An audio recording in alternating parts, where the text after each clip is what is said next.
네, 요한일서 강의 오늘 마지막 시간입니다.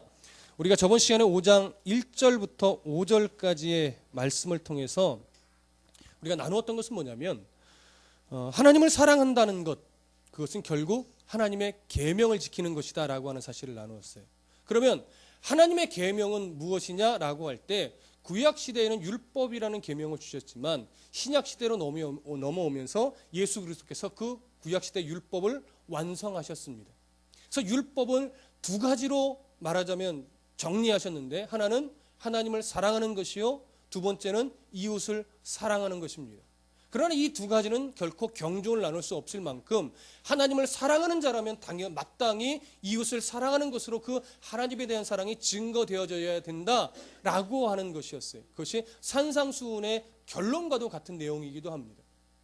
그렇기 때문에 이웃을 사랑하는 모습이 있느냐 없느냐가 어떤 분별의 기준이 될 수 있어요. 그것이 어떤 사랑이냐? 조건적인 사랑이 아니라 예수 그리스도께서 우리에게 보여주신 것처럼 조건이 없는 희생적인 그러한 사랑인 거예요. 그 사랑을 실천하며 산다는 것은 굉장히 어렵습니다.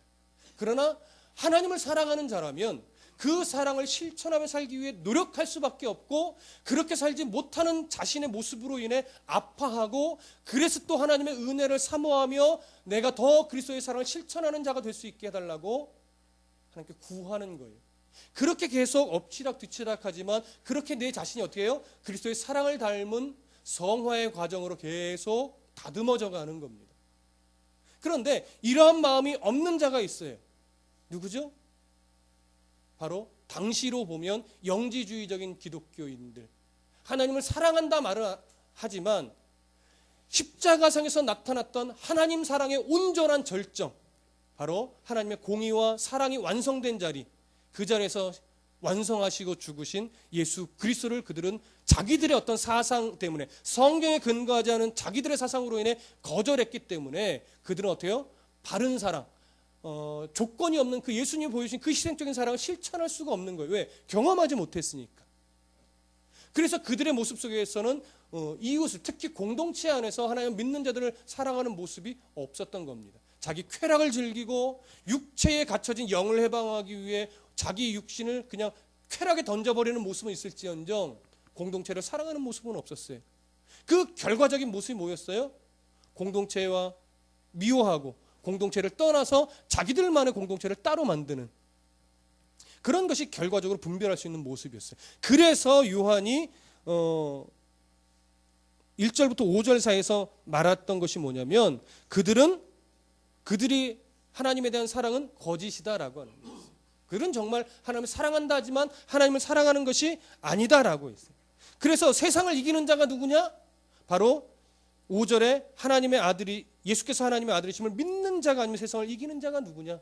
그렇죠? 여기서 세상을 이긴다는 것은 뭡니까? 세상의 가치관에 매여서 세상의 가치로 살아가는 것이 아니라 하나님 나라의 가치, 그 사랑의 가치, 예수께서 지고 계신 사랑의 멍에에 내가 들어가서 같이 메고가는 그 무겁지 않은 멍에. 무겁지 않다는 것은 저번에 말씀드려서 그렇게 좀 이해하시고 오늘 그 부분은 따로 다시 설명하지 않겠습니다. 예수 그리스도께서 지고 계신 사랑의 멍에 우리가 같이 들어가서 메고 가는 그 멍에를 지는 가치관이에요. 그것이 세상을 뭐하는 거다? 이기는 거다라고 하는 거예요. 남들 위에 군림하는 것이 이기는 것이 아니라 그들을 긍휼히 바라볼 수 있는 마음을 가지고 살아가는 것이, 그것이 세상을 이기는 거예요. 하나님 나라의 가치관을 가지고 세상을 바라보면 돈 갖고 자랑하는 사람이 그렇게 불쌍해 보일 수 없고, 명예 갖고 자기 잘났다고 어깨에 힘주는 자들이 그렇게 안쓰러워 보일 수밖에 없는 거예요, 여러분. 그래서 성도들 안에, 이건 제 생각이지만 가장 도전이 되는 자가 누구냐? 이름도 없이 빛도 없이 선교지에서, 때로는 섬에 들어가서 한 영혼을 바라보며 인생을 던질 수 있는, 그리고 던지고 있는 그런 분들이 우리의 경쟁 상대예요. 무슨 말씀인지 아시겠습니까? 여러분들의 경쟁 상대는 그런 분들이에요. 나도 저들처럼 살 수 없을까?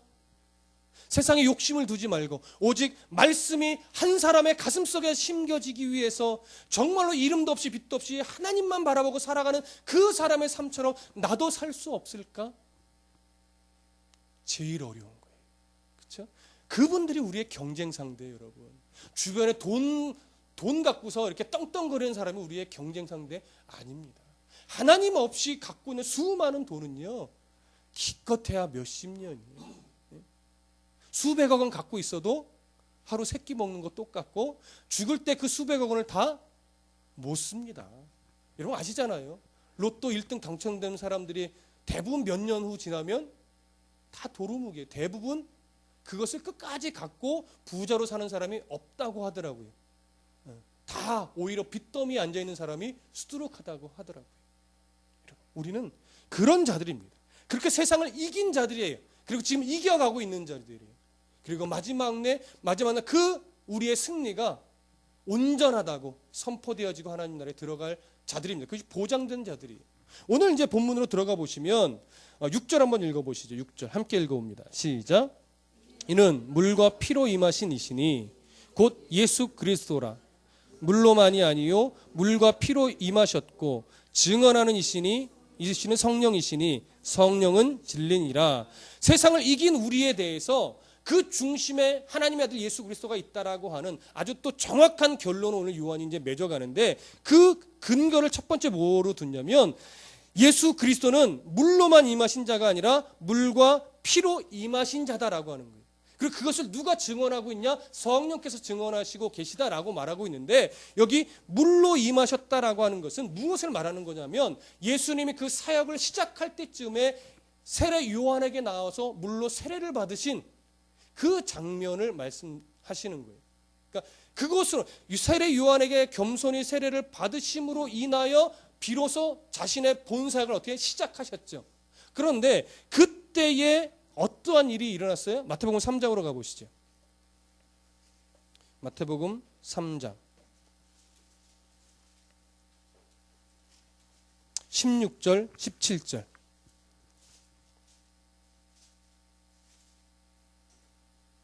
마태복음 3장 16절 17절 찾으신 분들 함께 읽겠습니다. 시작. 예수께서 세례를 받으시고 곧 물에 올라오실새 하늘이 열리고 하나님의 성령이 비둘기같이 내려 자기 위에 임하심을 보시더니 하늘로부터 소리가 있어 말씀하시되 이는 내 사랑하는 아들이요 내 기뻐하는 자라 하시니라.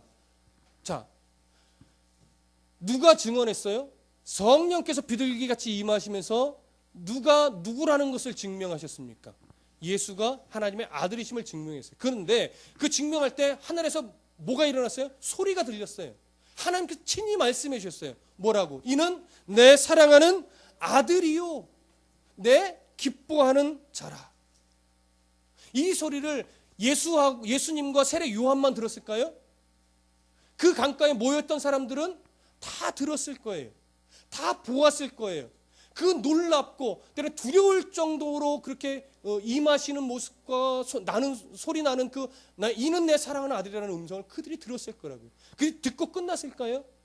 곳곳에서 예수라는 분이 세례를 받는데 성령이 비둘기같이 임하시는데 그 느낌이 정말 한 번도 경험해보지 못하죠. 놀라운 경험이었어. 근데 그것뿐만이 아니었어. 소리가 나는데 말이야. 이는 내 사랑하는 아들이라 내 기뻐하는 자라. 정말 그분이 예수께서 하나님의 아들이 맞나 봐. 얘기 안 했을까요? 물론 많은 사람들이 믿지 않았겠죠. 그러나 그들은 증거했을 겁니다. 그러므로 인해 하나님의 아들이심을 확증시키시면서 자신의 사역을 시작하시게 된 거예요. 그러면 그렇게 해서 사역을 쭉 해나가시다가 사역이 완성된 자리, 성취된 자리는 어디예요? 십자가죠. 그것이 피로 임하셨다라고 하는 겁니다. 피로. 마태복음 27장으로 가보시죠.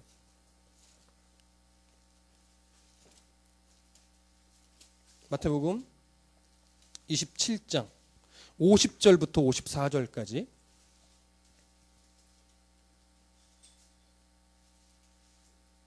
(50절부터) 54절까지. 자, 찾으신 분들 함께 읽겠습니다. 시작. 예수께서 다시 크게 소리 지르시고 영혼이 떠나시니라.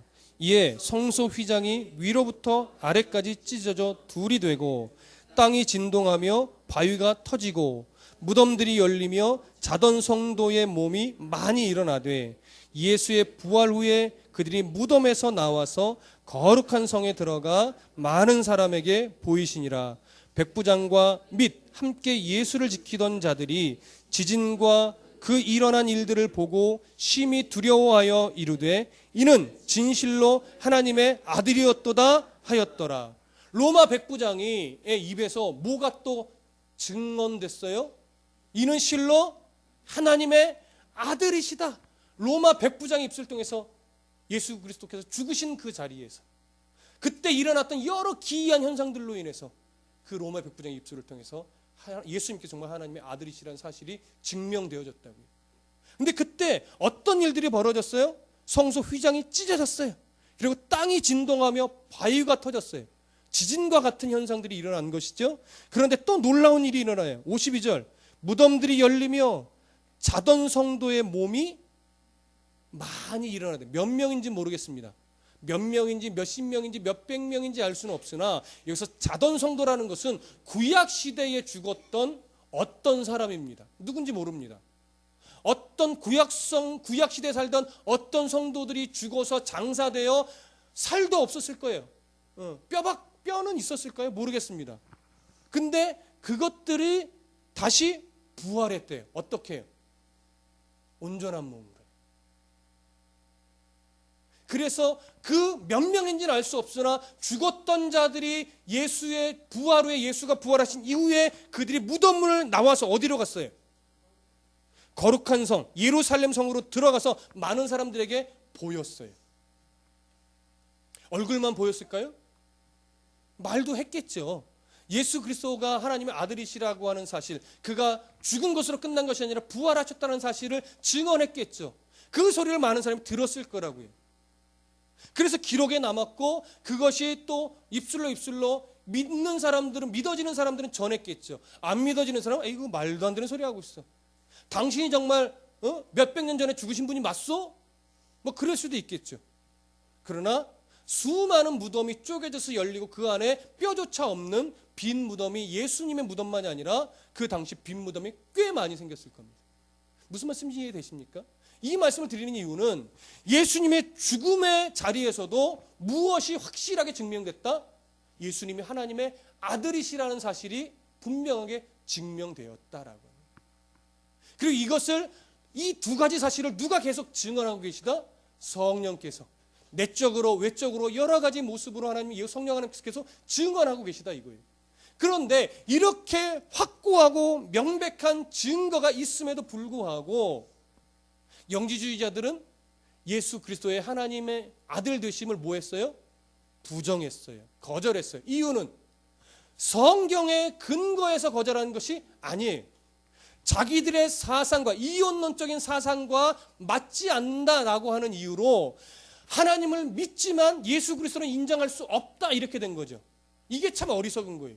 성경에 근거하지 않고 인간적인 어떤 사변이나 사상을 가지고 성경을 끌어맞춰서 맞는 것은 취하고 틀린 것은 거절해요. 그러면서 예수 그리스도를 부정해요. 근데 거기에 현혹돼서 빠진 사람들이 있어요. 이게 뭐냐라고 하는 거죠. 이게 성경이 명백하게 증거하고 있고 많은 사람들이 보았고 많은 사람들이 증언했고 기이한 현상들도 일어났고 하나님 음성을 듣던 자도 있었고 그것을 보았던 자들이 계속 복음을 전하고 있었음에도 불구하고 그 명백한 사실에 대해서는 동의하지 않고 인간적인 사변으로 나온 어떤 사상을 대입시켜 아니다, 틀리다, 거절하는 일이 일어나니 이게 참 안타까운 사실이라는 거예요. 오늘 그러한 영지주의자들 앞에서 사도 요한은 아주 정확하게 말하는 겁니다. 이는 물과 피로 임하신 이시니 곧 예수 그리스도시라. 물로만이 아니요 물과 피로 임하셨고 증언하시는 이는 성령이시니 성령은 진리니라. 이보다 명확한 증거가 어디 있겠습니까? 우리 조금 더 보시죠. 요한일서로 다시 돌아가셔서요. 9절과 10절을 다 같이 읽어보겠습니다. 9절과 10절. 7절과 8절 먼저 읽습니다. 7절 8절 시작. 증언하는 이가 셋이니 성령과 물과 피라. 또한 이 셋은 합하여 하나이니라. 아멘. 성령과 물과 피라, 이 셋은 합하여 하나이니라. 삼위일체를 말하는 것이 아닙니다.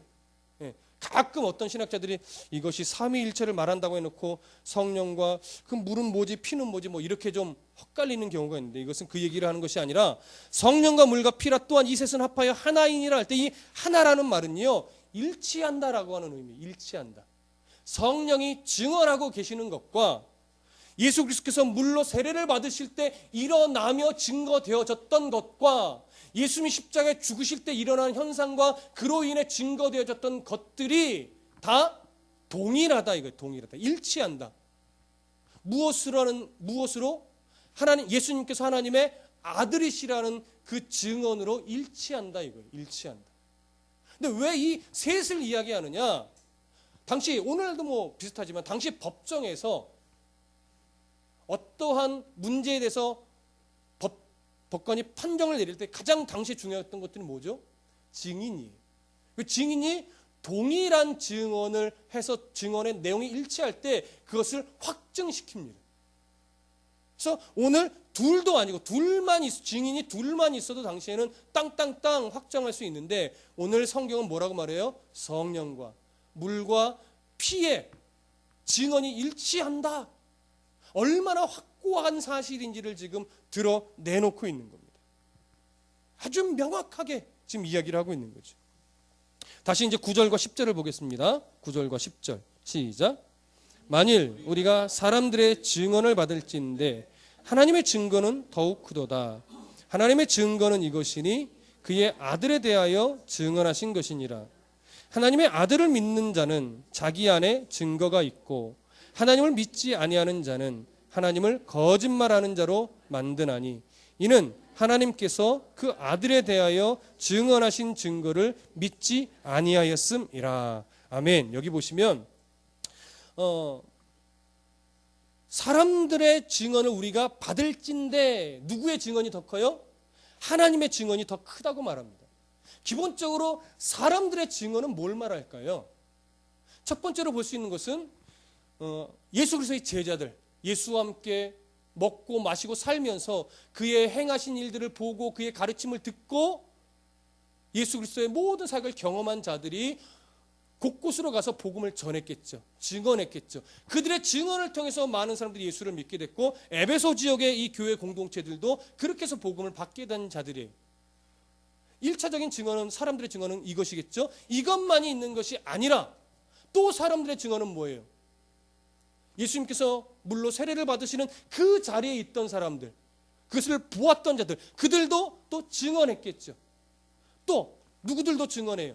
예수님이 십자가에 달려 죽으실 때 그 자리에서 기이한 현상들을 보고 백부장의 믿음으로 고백하는 것을 들은 자들, 그리고 죽었던 자가 살아나서 예루살렘 성에 들어가 증언할 때 그 증언들, 또 그 증언을 들었던 자들 뿐만입니까?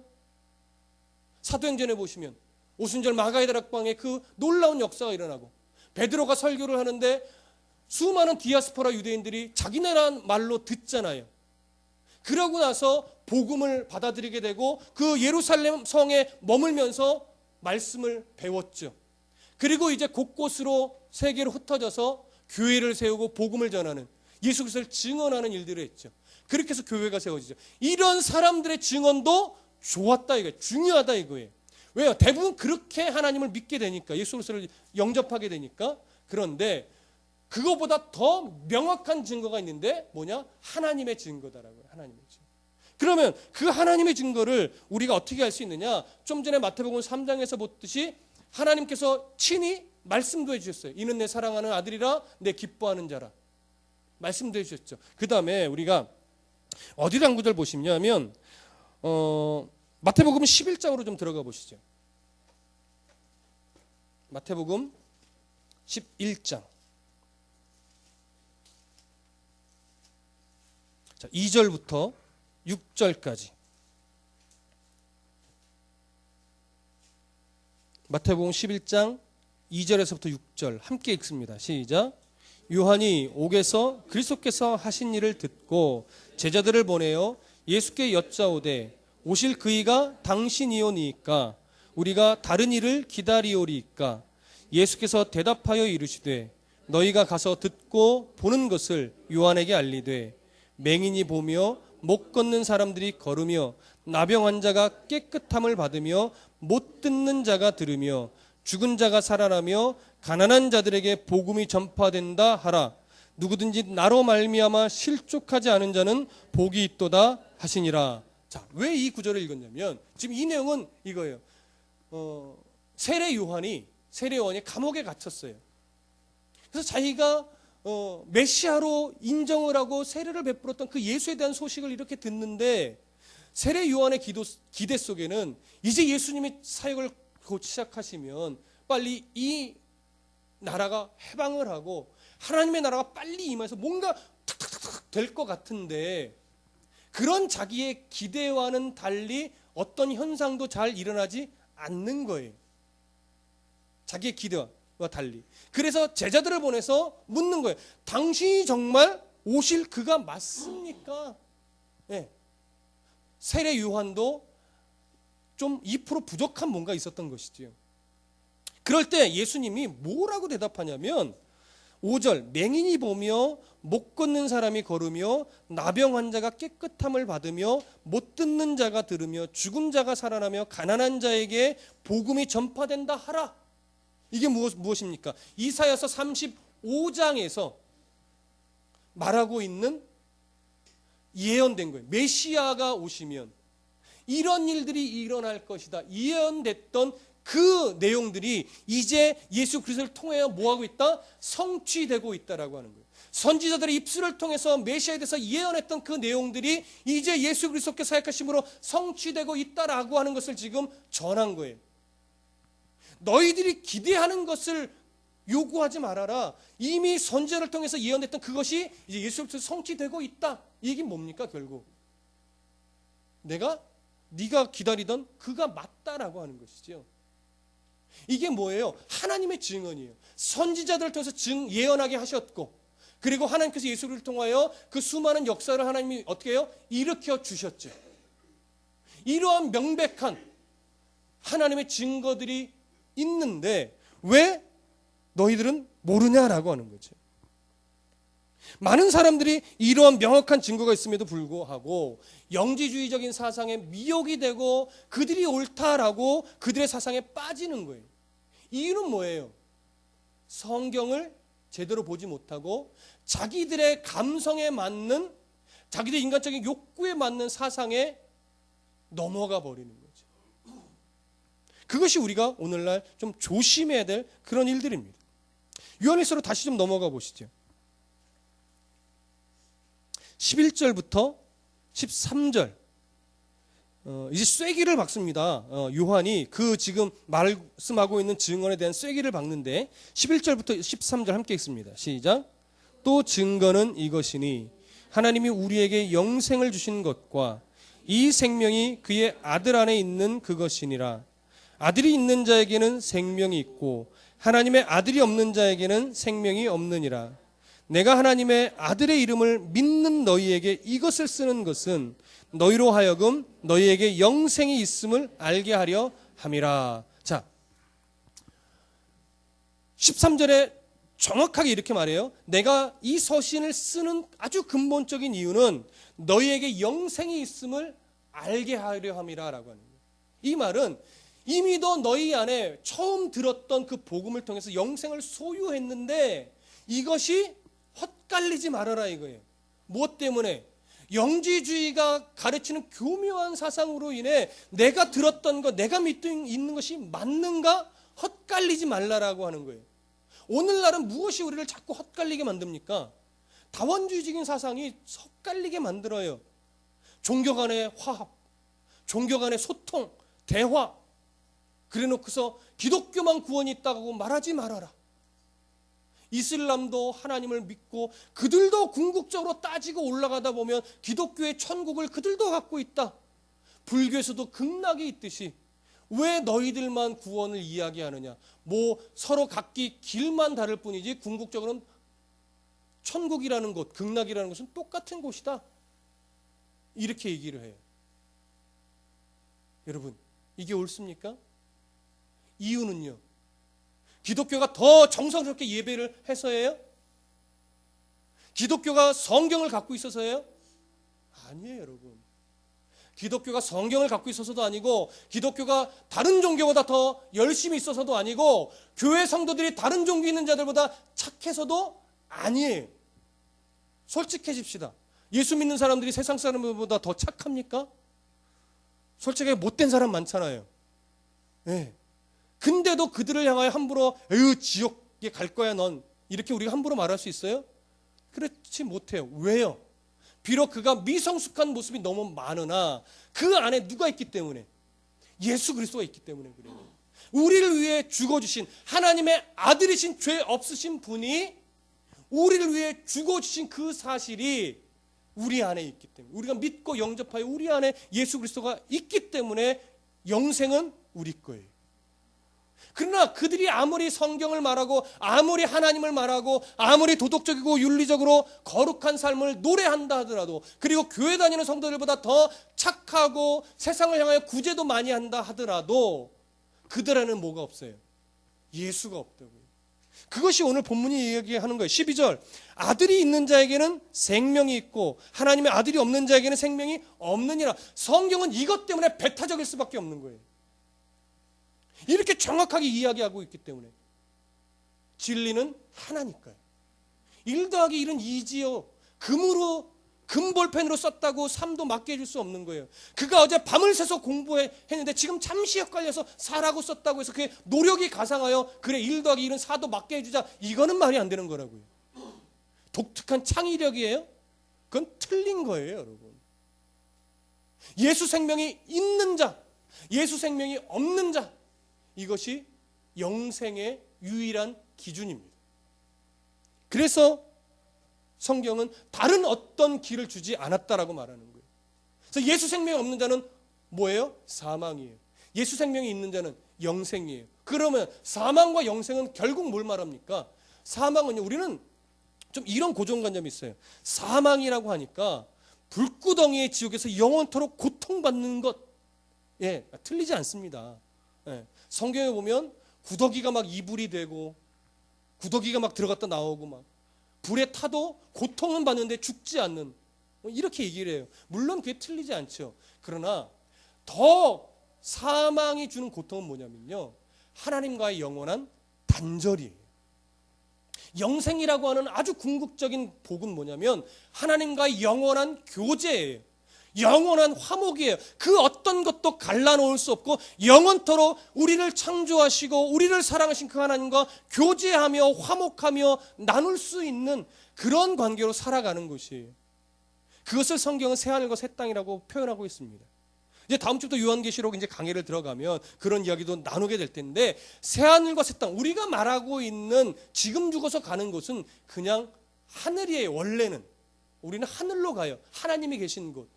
그리고 예수님이 이 땅에 재림하셔서 심판하고 우리가 영화의 몸으로 부활하여 가는 곳은 하늘이 아니라 새하늘과 새 땅이에요. 그 새하늘과 새 땅이 이 지구가 에덴 동산처럼 다시 갱신되는 것인지 아니면 새롭게 어떤 지구를, 에덴 동산을 만들어 주시는 것인지는 알 수 없습니다. 성경은 얼핏 두 가지의 모습이 다 나타나 있어요. 그러나 여러분, 새롭게 갱신이 되면 어떻고 새로운 지구를 만드시면 어떻겠어요? 중요한 건 뭐예요? 어디에 있든지 우리는 누구와 영원한 교제를 할 수 있다? 창조 주신 하나님과 영원한 교제를 한다. 그곳이 천국인 거예요. 예수 생명이 있는 자는 그것이 보장된 거예요. 비록 아주 못돼 먹은 삶을 산다 할지라도. 그러나 하나님 못돼 먹은 삶을 살게만 놔두십니까? 아니요. 우리는 간섭하시는 하나님을 알아요. 그래서 내가 보기에는 지금 저 못돼 먹은 아주 미워 죽겠네라고 말할 수 있어도 하나님은 끝끝내 그 사람이 하나님 앞에 돌아와 하나님이 원하시는 수준까지 세우고야 맙니다. 우리는 그 하나님을 믿는 거예요. 그런 전능하신 하나님을 믿는 거죠. 그렇게 사도 요한은 정확하게 말합니다. 너희 안에 예수 그리스도의 복음을 듣는 그 순간, 그래서 예수님, 내가 예수님을 믿겠습니다라고 입술로 시인하여 고백한 그 순간 너희들은 이미 예수 생명, 영생을 소유한 자다. 그러니까 헛갈리지도 말고 걱정하지도 말아라 이거죠. 그러면서 이제 우리에게 아주 중요한 이것을 근거로 한 신앙의 원리를 이제 사도 요한이 소개를 합니다. 14절부터 15절 이 두 절만 먼저 읽겠습니다. 시작. 그를 향하여 우리가 가진 바 담대함이 이것이니 그의 뜻대로 무엇을 구하면 들으심이라. 우리가 무엇이든지 구하는 바를 들으시는 줄을 안즉 우리가 그에게 구한 것을 얻은 줄을 또한 아느니라. 생명이 있는 자와 없는 자의 가장 두드러진 특징은 뭐냐면요, 기도의 내용이 뭐냐, 어떻게 기도하고 있냐, 기도의 중심이 어떠냐, 여기서 사실은 가장 두드러지게 드러나요. 당시에 영지주의자들의 기도는 무엇이라고 말하냐면 육신에 갇혀있는 영을 해방시키는 것이 기도였어요. 영지주의적인 기독교인들이 말하는 기도는 그거였어요. 그래서 그들이 기도는 어떻게 하느냐, 어떤 기도냐, 이렇게 표현했습니다. 있습니다. 명상적인 기준입니다. 명상적인 기도예요. 그래서 명상적인 기도로 차분하게 돌을 닦듯이 기도의 세계로 깊숙이 들어가면 어떻게 되느냐? 신비한 경험을 하게 된다라고 말해요. 그런데 그 신비한 경험 중에 최절정이 뭐냐? 천사들이 하나님을 경배하는 장면을 보게 되는 거예요. 이게 골로새서에서도 나와 있죠. 천사 숭배를 이유로 아무도 너를 함부로 대하게 하지 말라.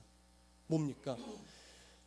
영지주의적인 기독교인들이 말하는 그 기도는요, 명상적인 기도이고, 명상적인 기도의 어떤 수준이 깊게 들어가면 신비한 경험을 기도 가운데 하게 되면서 환상을 보게 되는데, 더 깊이 환상 가운데 들어가는 최고의 절정은 천사들이 하나님을 경배하는 그 장면을 보는 것이다, 이렇게 얘기를 해요.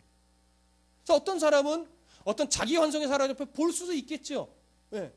근데 누구나 다 보지는 못해요. 근데 보고 싶죠. 그래서 막 수시간을 기도하고 난 후에 아무리 보고 싶어도 안 보이니까 어떻게 돼요? 다 기도 끝난 후에 내가 아까 기도하는데 갑자기 그냥 눈이 하얘지더니 천사도 수백 명이 하나님을 찬송하더라고. 그랬더니 옆에 있던 사람이 그랬어? 나는 수천 명이 찬송하는 걸 봤는데, 이러면서 어떻게 돼요? 막 거짓말이 술술술이 나오기 시작합니다. 그런 식의 기도예요. 근데 영지주의자들은 이런 식으로 기도를 했는데요, 이 기도를 우리나라 말로 바꾸면 명상적인 기도라고 말하지만 어떤 기도라고도 할 수 있냐면 관상기도라고도 할 수 있습니다. 센터링 기도라고도 해요. 근데 참 안타까운 것이 뭐냐면 약 10여 년 전에 우리나라에 관상기도 붐이 불었었어요. 아주 큰 교회의 목사님이 관상기도를 이야기하고, 관상기도를 하면 정말 하나님이 어떤 신비한 것을 보여주기도 하고, 그래서 관상기도 하면서 막 벤치마킹 해가고 막 그랬었어요. 근데요, 관상기도는 영지주의적인 기도입니다. 그래서 2011년도에 합동측 교단과 합신측 교단이 그 관상기도는 영지주의적 기도며 기독교에서 하는 것이 옳지 않은 기도 방법이다라고 공포를 하고 논문을 발표했어요. 총신대학교 김남준 목사님도 영지주의적인 기도가 관상기도의 잘못된 기도다라고 하면서 소논문을 발표하기도 했습니다. 우리의 기도가 자칫 이런 어떤 환상을 보고 신비주의적인 것으로 분별하지 못하고 자꾸 나가서 그게 고상한 거야? 성경적인 근거와 기준 없이 큰 목사님이 말하거나 어떤 유명한 사람이 말하면 그게 더 좋은 건가 봐, 이렇게 가는 거예요. 여러분, 아니에요. 아무리 유명한 목사님, 아무리 유명한 교수가 말을 해도 그 주장들이 성경에 근거하고 있는 걸 우리가 분별할 수 있으셔요. 그래서 그게 옳을 때 받아들이고 따라가는 거죠. 무슨 말씀인지 아시겠습니까? 그런데 그뿐만이 아니라 이 초대교회 당시 이방인들의 기도는 어떤 기도였죠? 중언부언하는 기도였어요. 그 중언부언하는 기도의 대표적인 모습이 마태복음 6장이에요. 다시 한번 가보시죠. 마태복음 6장.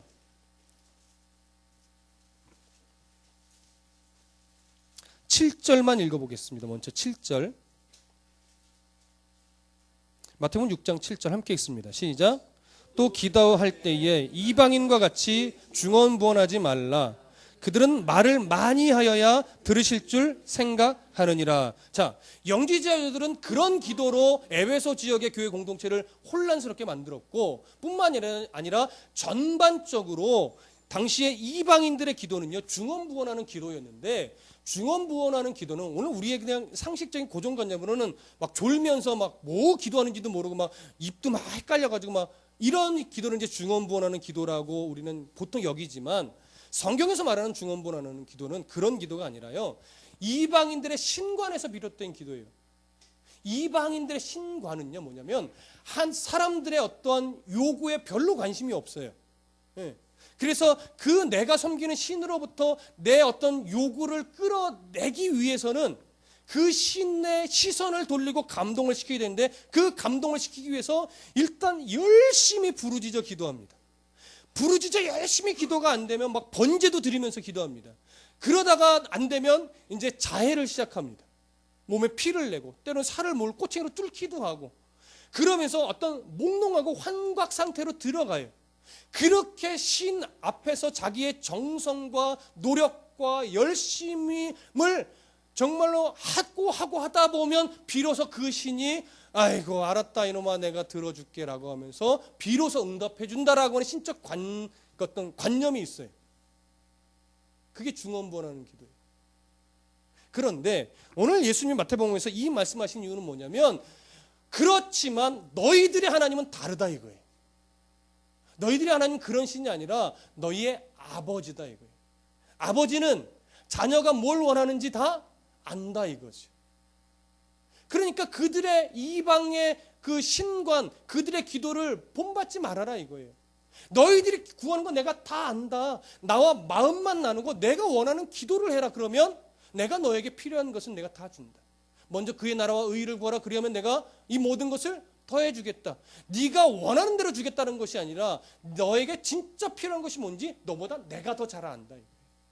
네가 먼저 그의 나라와 의의를 구하는 삶을 살면 너에게 필요한 건 내가 줄게. 거절할 것은 거절도 해주고, 네 생각보다 더 빨리 주기도 하고, 네 생각보다 훨씬 더 늦게 주기도 하고. 그게 하나님의 마음이란 말이지. 이것이 하나님의 뜻대로 구하는 기도예요. 그래서 오늘 우리가 조금 더 하나님의 그럼 뜻대로 구하는 기도가 뭐냐? 14절 15절에 그를 향하여 한번 읽고 넘어가죠. 다시 요한일서로 잠깐 넘어갔다가 여기 좀 접어놓으시고, 요한일서 5장 14절 15절 14절 15절 한 번 더 읽을게요. 시작. 그를 향하여 우리의 가진 바 담대한 것이 이것이니 그의 뜻대로 무엇을 구하면 들으심이라. 우리가 무엇이든지 구하는 바를 들으시는 줄을 안즉 우리가 그에게 구한 그것을 얻은 줄 또한 아느니라. 하나님의 뜻대로 무엇이든지 구하면 뭐 하겠다? 듣고 주시겠다 이거예요. 그러나 여러분, 기도해서 응답 받으신 경험이 왔습니까? 우리의 기준으로 응답받지 못한 경험이 더 많습니까? 솔직해 보세요. 그렇죠? 응답받지, 우리의 기준이에요. 내 기준으로 응답받지 못한 것이 더 많잖아요. 저는 개척 3년 동안 하나님이 제 기도에 응답하신 적은 한 번도 없었어요. 한 번도. 근데 하나님 뜻대로 다 주셨어요. 그걸 조금씩 확인하게 되죠. 제 뜻대로는 안 해주세요. 근데 하나님 뜻대로 채워가시고 세워가시고 만들어가시는 하나님을 저는 경험해 갑니다. 그것이 그리스도인의 자랑인데, 그러면 하나님의 뜻대로 기도한다는 것이 뭐냐? 오늘 다시 마태복음 6장으로 좀 가보시면요.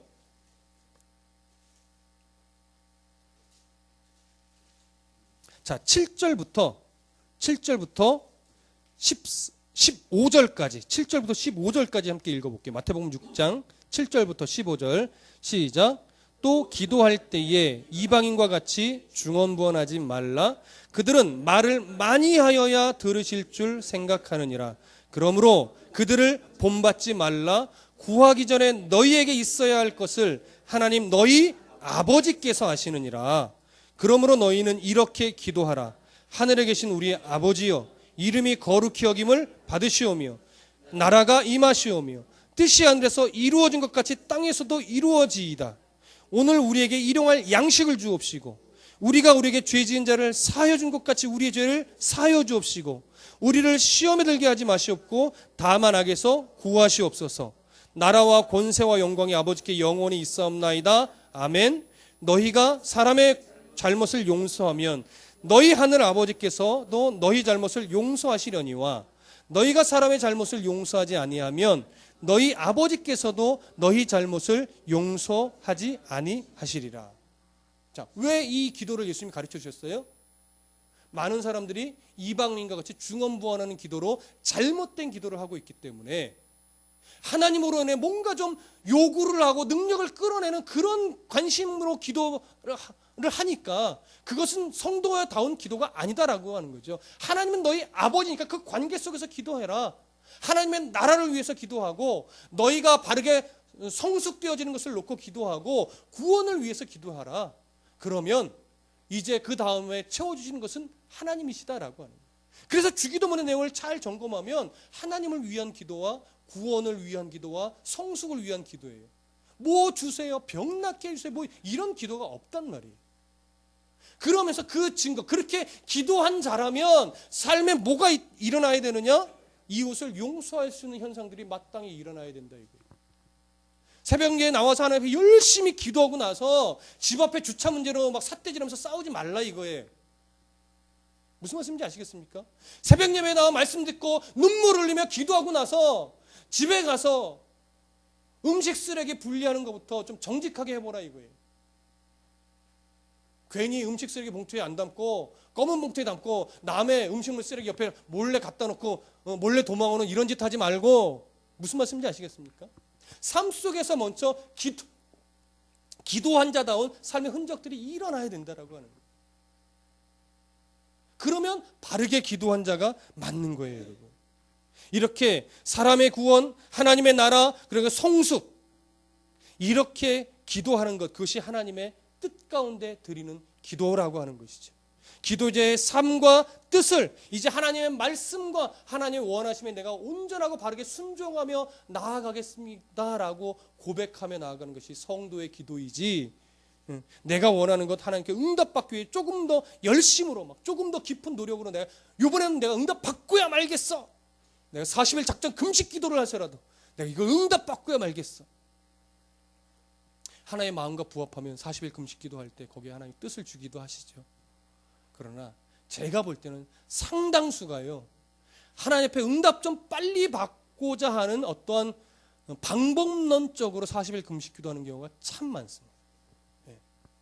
그러니까 40일 금식 기도를 하건 교회에서 뭐 우리가 고난 중은 금식 기도 합시다라고 하면 고난을 묵상하고 예수 그리스도의 십자가의 죽으심을 묵상하는 것이 아니라 배고파, 몇 시까지 밥을 안 먹어야 되지?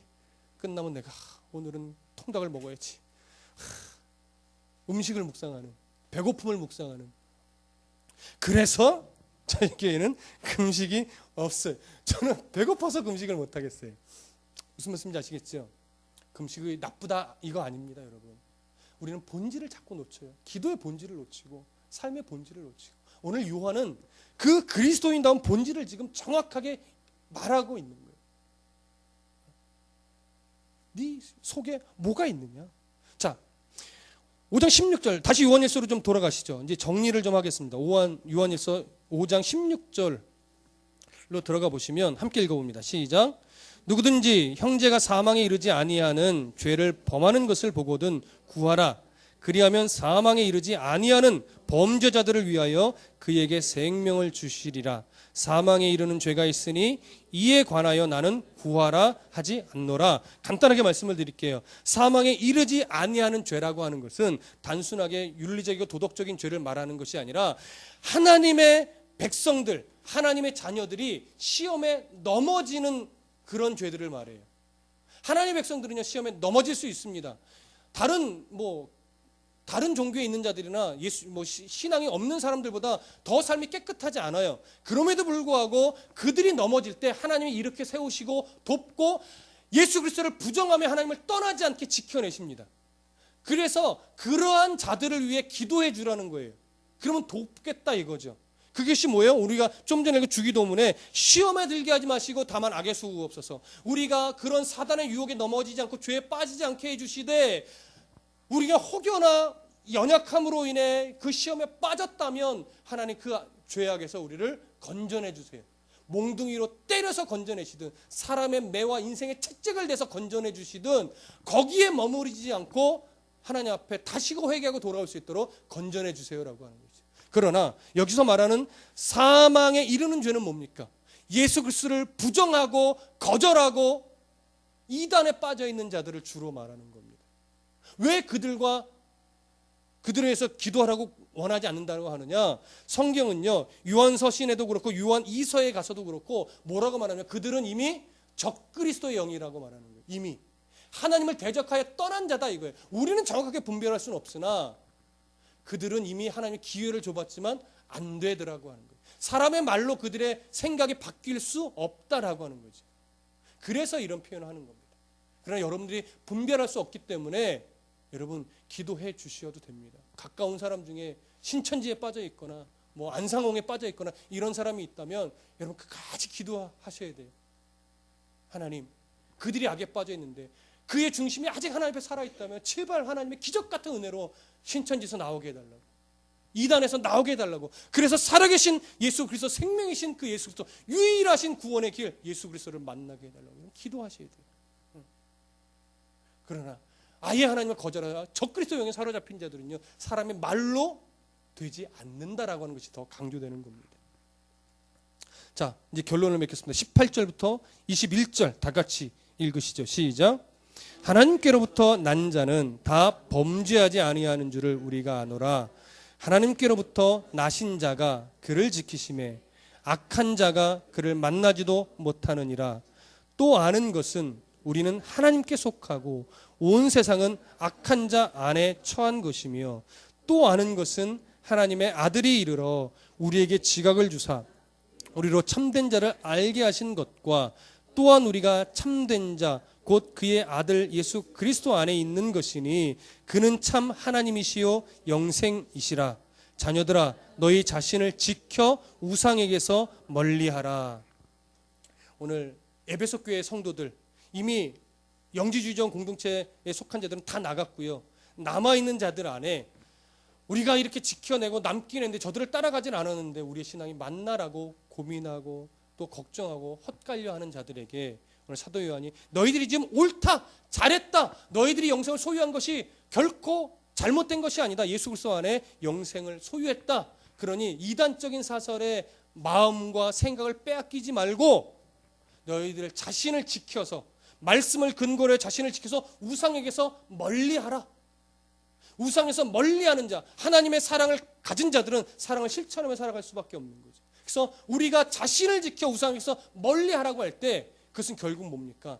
하나님이 있어야 될 그 자리에, 말씀이 새겨져 있어야 될 그 자리에 결코 어떤 것도 대신하게 하지 말라라고 하는 거예요. 여러분, 그 자리에 우리는 때로는 자녀를 놓기도 합니다. 때로는 하나님과 하나님의 말씀이, 예수 생명이 있어야 될 그 자리에 내 집 마련이 있을 수도 있어요. 노후 보장이 있을 수도 있어요. 세계 여행이 있을 수도 있겠죠.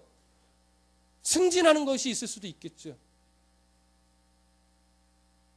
오늘 사도 요한은 마지막에 이렇게 권면합니다. 너희 자신을 지켜. 하나님 또 그 말씀, 예수 생명이 있어야 될 자리에 그 어떤 것도, 어떤 사상도, 어떠한 욕심도, 그 어떤 것도 그 자리를 대신하게 하지 말라. 왜냐? 이미 우리 안에는 영생을 소유한 최고의 복이 이미 우리 안에 보장되어 있기 때문이라는 것이죠. 우상의 자리에, 우상으로 그 자리를 빼앗길 때 우리의 보장이 흔들릴 수도 있어요. 이런 경각심을 가지라는 거예요. 뺏긴다라고 하는 것이 아니라 구원이 뺏길 수도 있겠구나 하는 경각심을 갖고 두려운 마음으로 살아가시라고 하는 거예요.